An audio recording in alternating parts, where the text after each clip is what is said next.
Love should be for every single day of the year.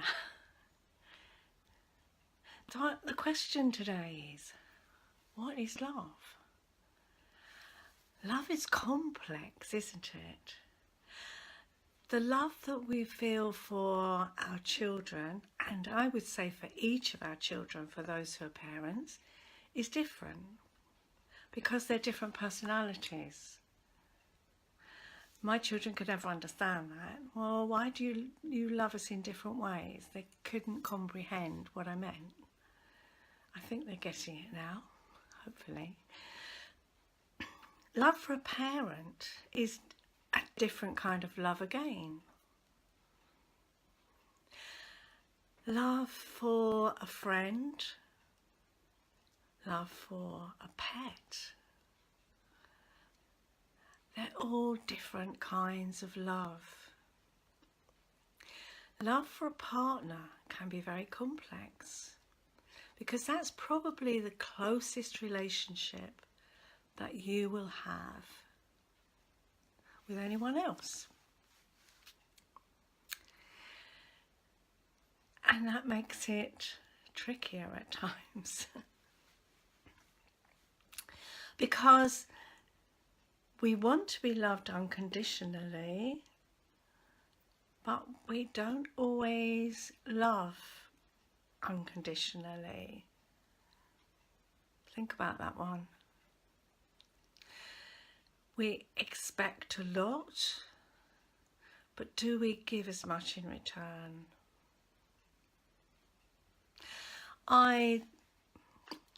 As you know, this is something I work a lot with. It's about love and relationships, and yeah, they're all very different. Every relationship is different, whether it's with a colleague, whether it's with a friend, whether it's with a romantic partner.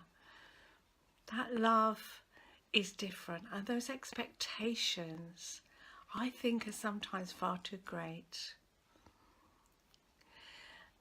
It isn't about demanding that someone changes to fit into our world.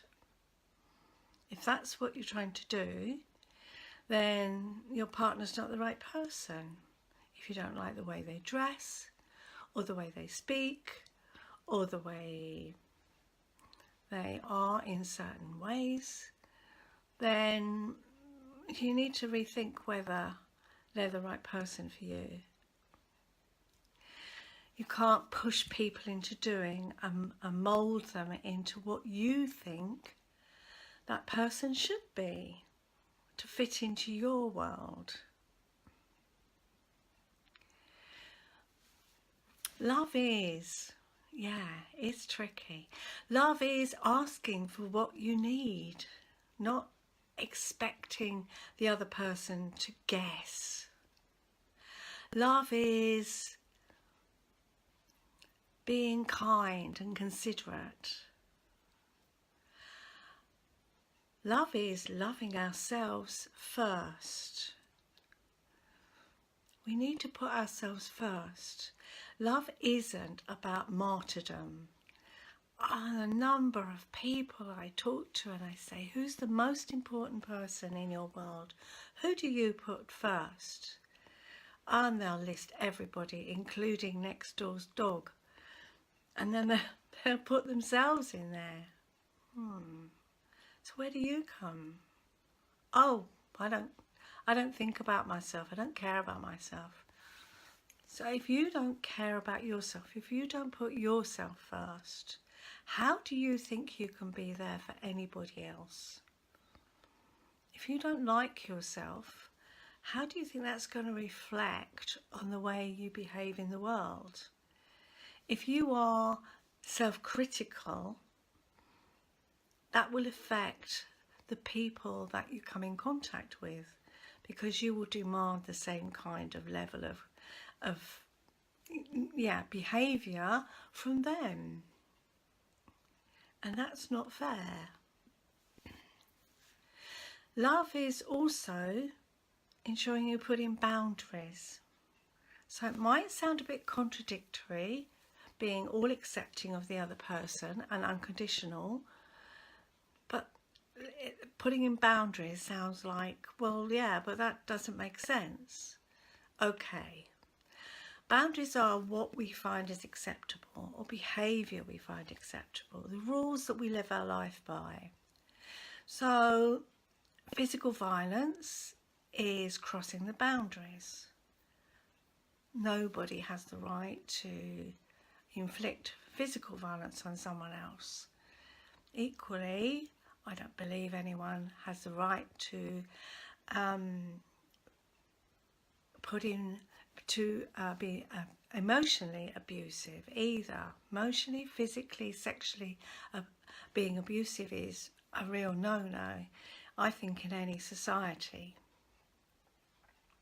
So if somebody is crossing your boundaries, you have every right to say this behaviour is unacceptable, or I find it very difficult to cope with your behaviour, I dislike it.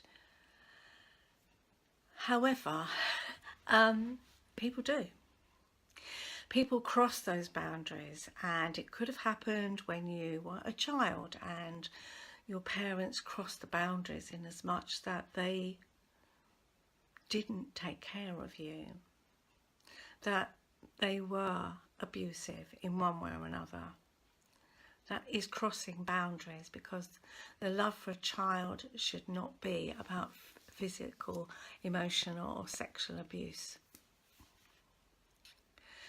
And unfortunately that has a huge effect on people, because growing up, the person who's been abused, it does have devastating effects on them, and it creates a lot of issues in relationships. And that means that the person who is struggling with those issues does need to take ownership and not put it on their partner. But it also means that if you're in a relationship, it's about teamwork and working together. So if there are issues from the past, I believe that it's helpful to work together on these things, on these issues, showing that love and care and attention, and trying to work through it, but at the same time explaining that actually that was your behaviour and I found it unacceptable. So I think there's quite a lot of it can be very complex, but I think it's at the same time it's straightforward. Love is unconditional. Love is about loving yourself as well as showing love and appreciation for everybody else in the world. It's not about treating people as you would be treated yourself. No, because they may not want to be treated in the same way as you are being treated. You're putting your rules and your beliefs onto them, but it is about being respectful, and it's more about being respectful to other people and being kind and considerate. When you consider all the different customs we have around the world, for example, in Nepal, you never touch anyone on their head, but we would quite easily just pat someone's head or rub it in kindness in this country. But that's a no-no in Nepal, and that's just one that I can think of. There are so many, so you can't treat someone the same way as you be treated. It is just being kind and considerate and respectful, but it's also not trying to change someone because you want them to behave in a particular way. It's when I see that as controlling behaviour. I don't like it when you and you've got to stop doing that. That's controlling behaviour, and that isn't really acceptable behaviour. So I think it's about, you can phrase it in a different way and say that kind of behaviour makes me feel uncomfortable, and these are the reasons why. It's nothing to do with you, I own it. However, I'd really appreciate it if you didn't do that. I'm going to take a really, really banal and simple example here. My father hated me crunching apples. He would go, you could see him kind of just tensing really badly, and he'd really get angry. I mean, he was passive aggressive, and stop doing that. And I wasn't doing anything wrong. It was his stuff. But if he had just said to me in another way, you know, I'm sorry, this really is, I find it really hard when it happens. Could you eat that in the other room? Oh, fine. The problem was that also then spiraled onto me, because then I was very sensitive of anyone crunching apples. And so I would tense up and stop that automatically. And that's how it happens. You can see how those kinds of things ricochet from one generation to another. Some of them are a lot worse. But if you own your if I say it now, I say, oh, I find that really hard. See, because I always got told off as a child. I can take myself away, or I can say to somebody, oh gosh, that really grates on me. I know you're not doing anything wrong, but this is the reason why, and I find it hard. That's very different than trying to change somebody and say, you can't crunch an apple in front of me. And that's what I'm trying to say about changing people or making them do what you want them to do. I think taking ownership of why you don't trust someone, or why you feel anxious about things, or why certain behaviours will trigger you. That's very different, and that's what I'm talking about when I talk about love. It's taking ownership at the same time as asking somebody's cooperation, and not trying to change them, not controlling them, and unconditional love, but setting in your boundaries at the same time. Love is amazing, love is wonderful, but love can be cruel. Let's hope we can spread that beautiful, kind, generous love around us. We need so much more of it. There's too much hate in the world.